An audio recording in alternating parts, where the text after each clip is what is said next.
انتهى الدور الاول من دوري نايل المتعب، اللي من الواضح ان الفرق حابه بعضها قوي، فمش عايزين يفرقوا عن بعض، واتفقوا ان هم يبقوا قريبين من بعض كاول وتاني وتالت لغايه اخر البطوله دي لما نشوف هتودينا لفين. الفرق رافضه كل الهدايا، اي فرقه فيهم رافضه ان هي تفرق عن الباقي. في فرق اوريدي مش عارفه تطلع لان نتائجها مش مساعداها، وفي فرق فوق ومش عارفه تفرق لان برضو نتائجها مش بتساعدها. لكن الدور الاول من دوري نايل خلص، وباقي العركه الكرويه الدور التاني. وعشان ما نتوهش من بعض هقول لكم الدنيا هتبقى عامله ازاي. الدور الاول خلص فيه 7 فرق من رقم 1 لرقم 7، اللي هم الزمالك وبيراميدز والاهلي، سيراميكا كليوباترا والمصري وسموحه وانبي. ال7 فرق دول هيلعبوا بعض، كل فرقه هتلاعب بقيه الفرق، يعني هيلعبوا 6 ماتشات.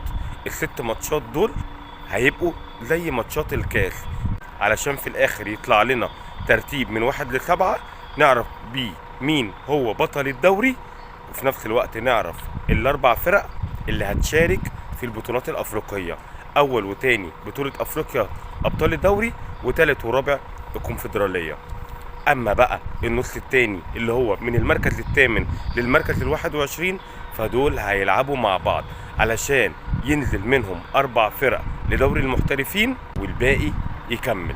وعايز اعرفكم كمان ان الفرقه دي هتكمل على عدد ابناتها اللي خدتها في ال20 ماتش بتوع الدور الاولاني، علشان نعرف في الاخر مين هو بطل الدوري المصري لاصعب نسخه في الدوري واجمد نسخه وامتع نسخه.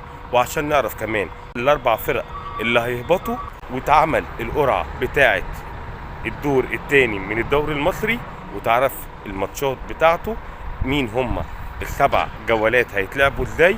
وهحاول انزلهم لكم كده واحنا بنتكلم عشان تعرفوا ازاي هتتلعب البطولة، وازاي هيتعمل 6 ماتشات، كل فرقة هتلعب 6 ماتشات علشان نعرف مين بطل الدوري ومين الوصيف ومين الثالث والرابع اللي هيروحوا الكونفدرالية. بصراحة اجمد دوري اشوفه هو الدوري اللي بيتلعب دلوقتي، ونظرا لتقارب المستويات ونظرا لتقارب النقط هنشوف مين بطل الدوري في اصعب نسخة انا بصراحة شفتها من ساعة موعد على الكورة. سلام.